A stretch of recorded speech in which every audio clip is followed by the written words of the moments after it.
دل یار منافق مانگی اساں جگ دھیان نے کیتا اساں دیتے اشار غلاف دے محفوظ قرآن نے کیتا خود میرے نبی نے بات یہ بتا دی لا نبی آبادی لا نبی آبادی لا نبی آبادی لا نبی آبادی خود میرے نبی نے بات یہ بتا دی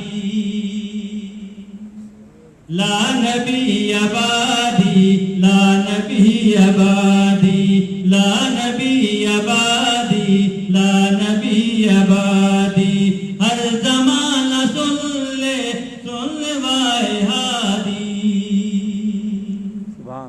لا نبی آبادی لا نبی آبادی لا نبی آبادی لا نبی آبادی لمحہ لمحہ ان کا تاکہ ہوا کے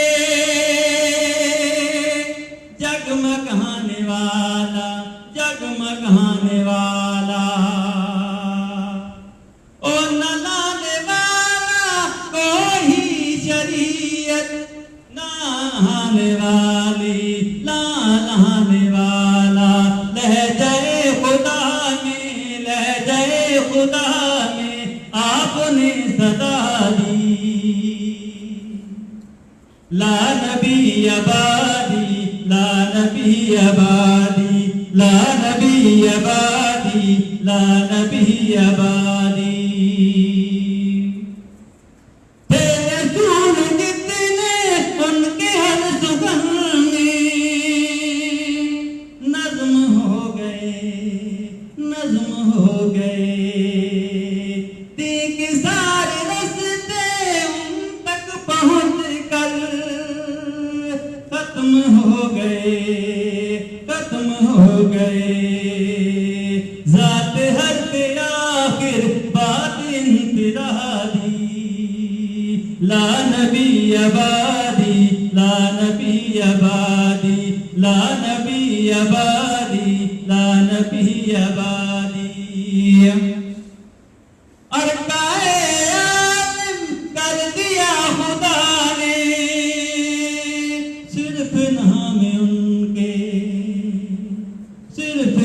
ان کے ان کی خوش نصیبی جو غلام ان کے آپ نے یہ کہہ کر مور ہی لگا دی لا نبی آبادی لا نبی آبادی لا نبی آبادی لا نبی آبادی ساری کلام پیش کروں گا جہاں میرے رب کا ذکر وہاں میرے نبی کا ذکر جہاں میرے نبی کا ذکر وہاں میرے صحابہ کا ذکر عبادی ہے عقیدت دی جہر کے اور کف نہ رسی عبادی ہے عقیدت دی جہر کے اور کف نہ رسی خدا دے وکرا کسے دے ڈر تو جے ڈر گیا تو کف نہ رسی دنیا داری تو ہٹ کے کاوے ایک بیٹی گل تو یاد رکھی ایک صحابی دا بغض لے کے مر گیا ہے تو کف نہ رسی اس نے فرمایا کہ صحابہ کرام کا کلام اصحاب ستارے ہیں نیا کا چن تو من نہ من کوئی دوست نہیں تو من نہ من کوئی دوست نہیں اصحاب محمد کا گلشن سبحان اللہ زبان خاموش نہ رہے اصحاب محمد کا گلشن تو من اصحاب ستارے دنیا کا چن تو من نہ من کوئی دوست نہیں تو من نہ من کوئی دوست نہیں رب سائیں جوڑ بنائے رب سائیں جوڑ بنائے تھر تھر کے بولو سوا سبحان اللہ رب سائیں جوڑ بنائے رب سائیں جوڑ بنائے تھر تھر کے کولو سوائے نرسال جرادہ ہے مسکن سبحان اللہ سینال جرادہ ہے مسکن تمن نامن کوئی نہیں تمن نامن کوئی نہیں اصحاب محمد کا گلشن اصحاب محمد کا گلشن تمن نامن کوئی دوست نہیں اصحاب ستارے ہیں نیا کا جن تمن نامن کوئی دوست نہیں جد بھار ملا دے تو ایسل جد بھار ملا دے تو ایسل گستاخ صحابہ بے شک بے شک گستاخ صحابہ کٹ کٹ کے فرشتے دے سن کٹ کٹ کے فرشتے دے سن تمن نامن کوئی دوست نہیں تمن نامن کوئی دوست نہیں اصحاب محمد کا گلشن اصحاب محمد کا گلشن تمن نامن کوئی دوست نہیں اصحاب ستارے نیا کا جن تمن نامن کوئی دوست نہیں اے دولت عشق حبیب دیے دولت عشق حبیب دیے اے ساری کھیڑ نصیب دیے اے ساری کھیڑ نصیب دیے کہ روزہ پاک بنا مدفن سبحان اللہ سبحان کہ روزہ پاک بنا مدفن تمن نامن کوئی دوست نہیں تمن نامن کوئی دوست نہیں اصحاب محمد کا گلشن اصحاب محمد کا گلشن تمن نامن کوئی دوست نہیں اصحاب ستارے نیا کا چن تمن نامن کوئی دوست نہیں سبحان اللہ سبحان اللہ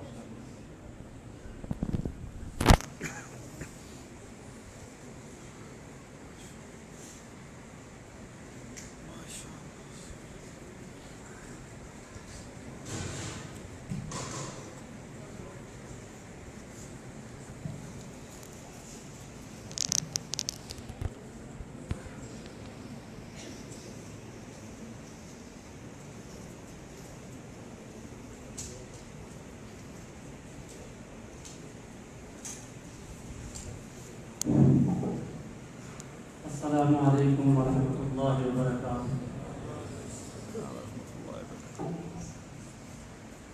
بڑا مسئلہ تو سے سارے حقیقت سوچے پہ اگر کبھی سارے جات میں نہ آنے جی کہ اللہ تعالیٰ کی فرمائے میں اس کو بات کو ختمہ دیتا لگا ہوئے نا ایک ہی زندگی میں سوا 11 مہینہ ٹائم دیتا ہے اس میں آپ کا 12 مہینہ بھی آگے ہوگا سٹی انشاءاللہ خوش نصیب تو سے کہتے تھوڑے قریب بھی ہو جو تھوڑی دل دماغ ایمان دے دو تاکہ مختصر سے گھر کر کے اس کے بعد دعا کر دینا ٹھیک ہے انشاءاللہ انشاءاللہ. الحمدللہ رب العالمین والعاقبۃ للمتقین والصلاة والسلام على سید الرسل وخاتم الانبیاء والمرسلین اما بعد اعوذ باللہ من الشیطان الرجیم بسم اللہ الرحمن الرحیم وانفقوا مما رزقناکم من قبل ان یأتی احدکم الموت فيقول رب لولا أخرتني إلى أجل قريب فأصدق وأكن من الصالحين ولن يؤخر الله نفسا إذا جاء أجلها والله خبير بما تعملون. وقال رسول الله صلى الله عليه وسلم الله الأجود الأجود الأجود وأنا أجود من ولد آدم او كما قال رسول اللہ صلی اللہ علیہ وسلم۔ انتہائی واجب الاحترام بھائیوں اور دوستوں، اس پرفتن دور میں آپ بڑے خوش نصیب ہیں جو مسجدوں کے اندر تشریف فرما ہیں اور جذبہ اللہ اور اللہ کے رسول کی بات سننے کا ہے اور موقع ختم قرآن کا ہے۔ مسجد بھی بڑی اعلیٰ، رات بھی آج کی بڑی افضل، کیونکہ 23 رات ہے اور 23 رات کی تاب ہے، اور اس اعتبار سے کہ اب آج سے جمعرات شروع ہو چکی ہے تو یہ رات بھی بڑی افضل ہے، کیونکہ بعض علماء نے لکھا ہے کہ جو رات جمعرات کی ہو یا جمعے کی ہو، پھر وہ رات تاب آ جائے تو تم اللہ سے یہ امید رکھو کہ یہی رات شب قدر ہو۔ پھر موقع بھی ختم قرآن کا ہے کہ حضور نبی کریم صلی اللہ علیہ وسلم کا فرمان ہے کہ جس مجلس میں ختم قرآن ہوتا ہے، ختم قرآن میں اللہ کے لیے شرکت کرنے والوں کے مجلس کے ختم ہونے سے پہلے سارے گناہ معاف کر دیے جاتے ہیں، اور ایسے لوگوں کی دعاؤں پر 4000 فرشتے آمین کہتے ہیں۔ اب تو 4 باتیں ہیں، ایک ہے رمضان اور قرآن، ایک ہے رمضان اور روزہ، ایک ہے رمضان اور عبادت۔ اور اللہ کے نبی علیہ الصلوۃ والسلام رمضان میں جہاں عبادت فرماتے تھے، جہاں روزہ رکھتے تھے اور جہاد فرماتے تھے، وہاں اللہ کے نبی علیہ الصلوۃ والسلام کے بارے میں آتا ہے کہ آپ علیہ الصلوۃ والسلام رمضان میں چلنے والی ہواؤں سے زیادہ سخی ہو جاتے تھے۔ رمضان اور قرآن کا اپنا ایک تعلق ہے، رمضان اور عبادت کا اپنا ایک تعلق ہے، اور رمضان اور صحابت کا اپنا ایک تعلق ہے۔ آپ صلی اللہ علیہ وسلم ویسے تو پورا سال ہی سخی رہتے تھے، لیکن اس رمضان کے مہینے میں اللہ کے نبی علیہ الصلوۃ والسلام کی صحابت بڑھ جاتی ہے۔ بنی اسرائیل کے ایک عابد، اس کی شیطان کے ساتھ ملاقات ہوئی۔ کس کے ساتھ ملاقات ہوئی؟ اور شیطان سے پوچھا کہ یار تجھے سب سے اچھے لوگ کون لگتے ہیں؟ تو شیطان کہنے لگا کہ جن لوگوں میں 3 عادتیں ہوں وہ میرے پکے یار ہیں۔ کتنی عادتیں؟ 3 عادتیں۔ ایک عادت تو اب بھی کچھ مسلمانوں میں کم پائی جا رہی ہے، لیکن 2 عادتوں میں اس وقت میں مسلمان بھی عروج پہ پہنچ گئے۔ شیطان کہنے لگا کہ سب سے زیادہ مجھے اچھا وہ لگتا ہے کہ جو شراب پینے والا ہو۔ کیا پینے والا ہو؟ شراب تو خیر مسلمان بہت ہی کوئی بدبخت آدمی ہے تو وہ پیتا ہوگا۔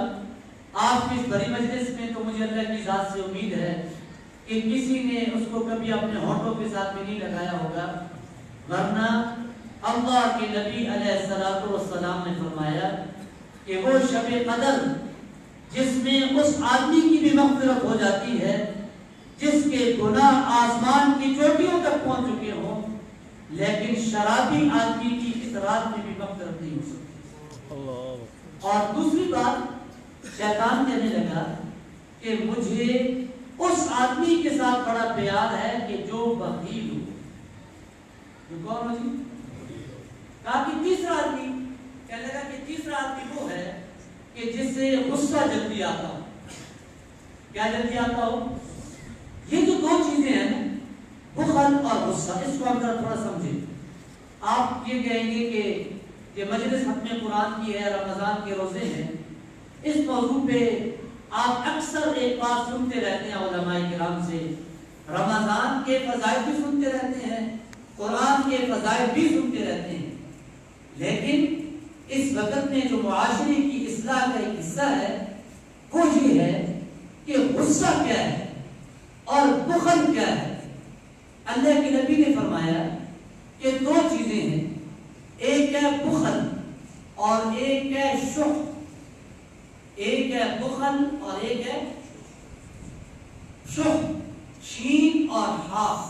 قرآن مجید میں اللہ تعالیٰ نے فرمایا کہ وَمَن يُوقَ شُحَّ نَفْسِهِ فَأُولَٰئِكَ هُمُ الْمُفْلِحُونَ. بخیل اسے کہتے ہیں کہ جو اپنی آل اولاد پر تو کچھ استعمال کر لے لیکن دوسروں پر مال استعمال کرتے ہوئے اس کا دل پکڑا جائے. اور شح اسے کہتے ہیں کہ نہ اپنے اوپر مال لگانے کو دل چاہے نہ کسی اور پر مال لگانے کو دل چاہے. اور اگلے دن ایک ساتھی نے بڑی خوبصورت بات کی اور میں بڑا بات کو سن کے گھر آیا تو ہنستا رہا. میرا بھی یہ یاد ہے کہ ہمارا کیا ہے، اگر شہد کی کوئی بوتل آ جائے تو کہتے ہیں سنبھال کے رکھ دو، بچے بیمار ہو گئے کام آئے گا. یعنی تندرستی میں ہم شہد کو استعمال نہیں کرتے. گھر میں مرغی جیسی انڈا لے دے تو بچوں سے کہتے ہیں بچوں یہ انڈے سنبھال لو، بازار بیچ دیں گے، یہ پیسے کام آئیں گے، انڈے کیا کرنے ہیں، یا رکھ دو کوئی بیمار ہوگا اسے انڈا کھلا دیں گے. یعنی ہماری یہ کیفیت بن گئی ہے کہ مال اپنی جان پہ لگاتے ہوئے بھی میرا اور آپ کا دل پکڑا جاتا ہے. تو شیطان نے کہا کہ 3 صفات والا آدمی میرا دوست ہے. کتنی صفات والا؟ ایک شرابی اور ایک بخیل اور ایک غصہ کرنے والا. آج اس غصے نے ہمارے گھر اجاڑ دیے، اس غصے نے برادریوں کے اندر انتشار کو پیدا کر دیا. اس غصے کی بنیاد پر کئی لوگ مسجد چھوڑ جاتے ہیں اور کئی لوگ امام کو چھوڑ جاتے ہیں. غصہ، آپ علیہ السلام نے فرمایا کہ اہل ایمان کو غصہ دیر سے آتا ہے اور جلدی ان کا غصہ اتر جاتا ہے. پھر آپ صلی اللہ علیہ وسلم نے فرمایا کہ 2 قسم کے لوگ ہیں. ایک وہ ہے کہ جو کم عبادات کرتا ہے لیکن اللہ نے اسے دل کی سخاوت کا تعلق مال کے ساتھ نہیں بلکہ سخاوت کا تعلق، جیسے کہ حضور نے فرمایا کہ الغناء غنى النفس، کہ سخاوت کا تعلق نفس کے غذا کے ساتھ ہے. حضرت عبید اللہ ابن عباس، حضرت عباس کے ساتھ آتے ہیں. نام کیا ہے؟ نام کیا ہے جی؟ عبید اللہ. بیٹے کس کے ہیں؟ عباس کے. عباس یہ اہل بیت میں سے ہیں. عباس کون ہے؟ اہل بیت میں سے. حضرت علی رضی اللہ تعالیٰ عنہ کے وہ بھائی کہ جو سارے کے سارے مسلمان ہو گئے تھے، ان کو بنو عباس کہا جاتا ہے. اور عرب میں بڑے مشہور 2 قبیلے تھے، ایک بنو عباس اور ایک بنو امیہ. یہ عبید اللہ کا تعلق یہ عباس کے ساتھ ہے اور یہ بنو امیہ اور بنو عباس یہ دونوں مدینہ کے 2 چشم و چراغ تھے. اور اس سے پہلے کہ عبید اللہ کی بات میں سناؤں، مجھے ایک بات یاد آ گئی کہ مدینہ کے صحن میں بیٹھے ہوئے آپس کے اندر کوئی بحث ہو گئی اور بحث میں ایک صاحب کہنے لگے کہ بنو امیہ بڑے سخی ہیں. کون سخی ہیں؟ بنو. دوسرا کہنے لگا نہیں بنو عباس بڑے سخی ہیں.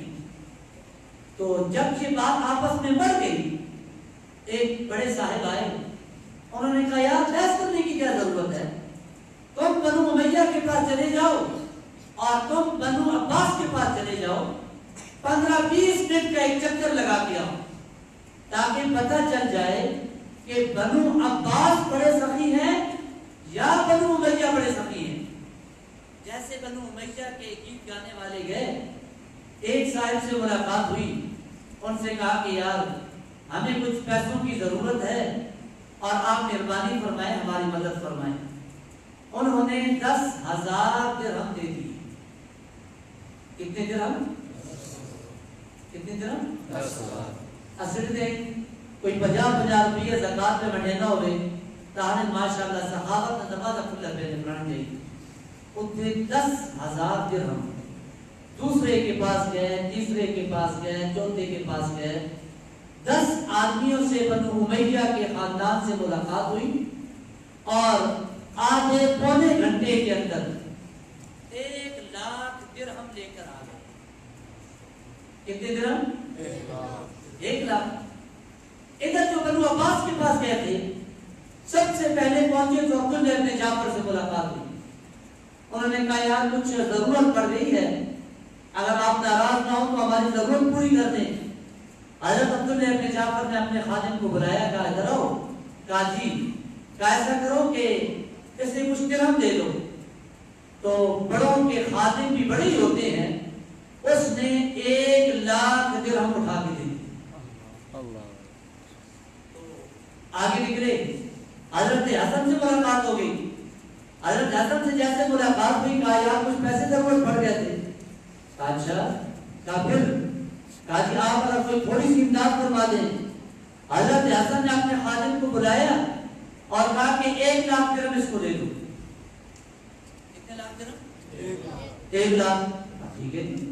آگے گئے, حضرت حسین سے ملاقات ہوئی اور پھر ملاقات میں حضرت حسین رضی اللہ تعالیٰ عنہ نے بھی 1,00,000 درہم اس کے حوالے کر دیے. یہ 15 منٹ میں 3,00,000 درہم لے کر مسجد نبوی میں پہنچ گئے اور وہ آدھے پونے گھنٹے کے اندر آئے اور ان کے پاس بھی 1,00,000 درہم. انہوں نے کہا یار آپ کی سخی تو دونوں لگ رہے ہیں. انہوں نے کہا نہیں, ابھی فیصلہ نہیں ہوا, فیصلہ کریں گے اب جاتے ہیں پھر واپس اور انہیں اپنے اپنے درہم واپس دے کے آتے ہیں. کیا دے کے آتے ہیں؟ یہ جو عرب ہے نا, عرب, اللہ نے ان کو بڑی سخاوت دی ہے.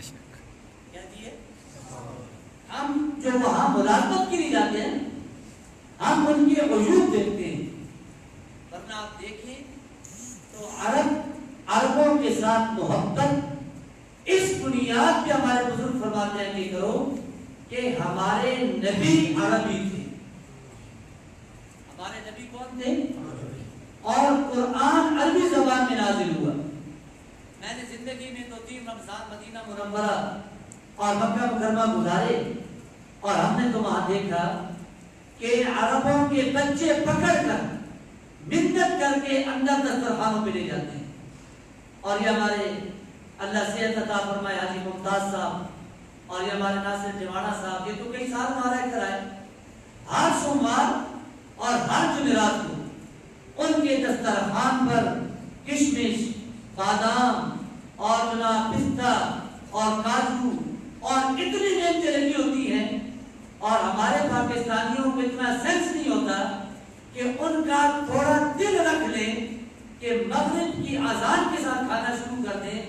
وہ رکھتے ہیں اور ہم 10 منٹ کے بعد ان کا دسترخوان صاف کر دیتے ہیں کہ آپ کو زیادہ انتظار کی ضرورت نہیں, اپنا دسترخوان سمیٹیں.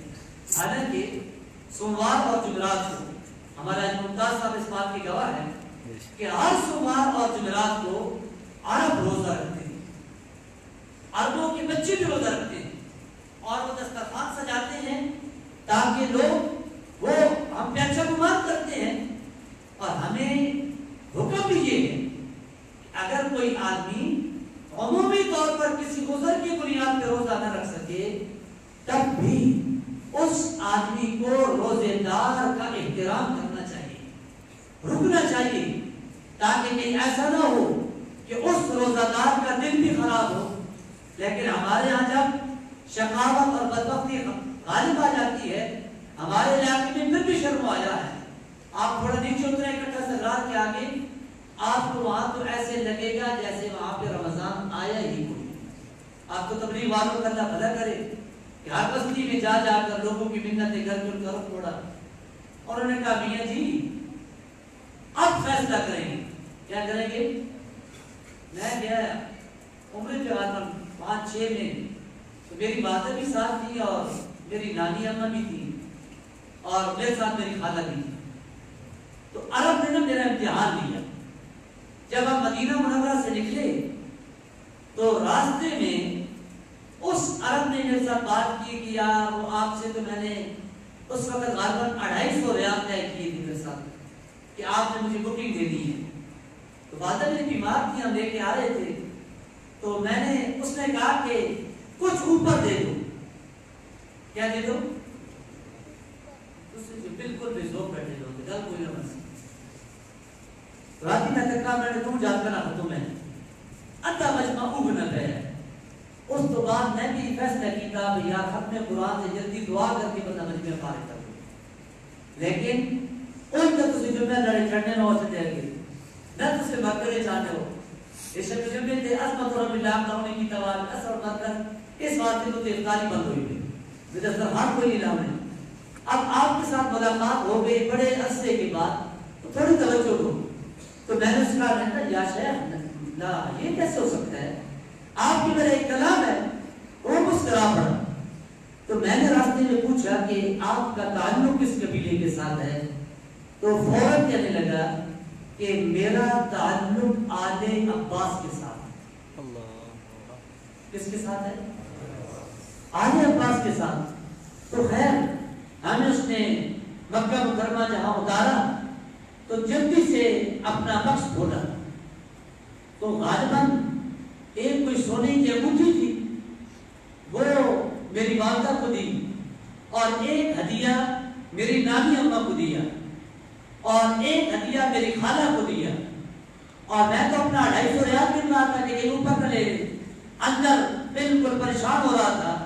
اور اس نے کئی 100 ریال کا ہدیہ دے کر کہا کہ تم تو ہمارے نانا کے مہمان ہو, ہمیں تو تم سے پیسے لیتے ہوئے شرم آتی ہے, آپ اپنی مستورات کو اتاریں اور اپنی بلڈنگ میں چلے جائیں. ہمارا اجمیوں کا یہ حال ہے, عرب بڑے سخی ہیں. تو یہاں انہوں نے کہا کہ اب فیصلہ ابھی نہیں کرنا کہ بنو امیہ سخی ہے یا بنو عباس سخی ہے. انہوں نے کہا آپ ایسا کریں کہ سارے واپس جائیں اور ہر آدمی جا کے اپنے اپنے پیسے واپس کر کے آئے. کیا کر کے آئے؟ انہوں نے کہا ٹھیک ہے. اب یہ بنو امیہ کو دینے کے لیے گئے, اور جیسے گئے کہا کہ ہم نے تو آپ کو آزمانا تھا کہ آپ سخی ہیں یا کنجوس ہیں, تو ہم نے آپ کو سخی پایا, تو لہذا آپ اپنے یہ درہم واپس دے دیں. انہوں نے اس نیت سے درہم واپس دے لیے کہ چلو یار ان کو نہیں تو کسی اور ضرورت مند کو دے دیں گے. اور ادھر گئے بنو عباس کو واپس کرنے کے لیے. عبداللہ ابن جعفر کے پاس گئے, کہا حضرت کاجی, کہا حضرت ہم نے ایک شرط پوری کرنی تھی, آپ یہ اپنے درہم واپس لے لیں. عبداللہ ابن جعفر کہنے لگے میاں جاؤ اپنا کام کرو, ہم جس کو دیتے ہیں اس سے کبھی واپس نہیں لیتے. جس کو دیتے ہیں اس سے کبھی واپس.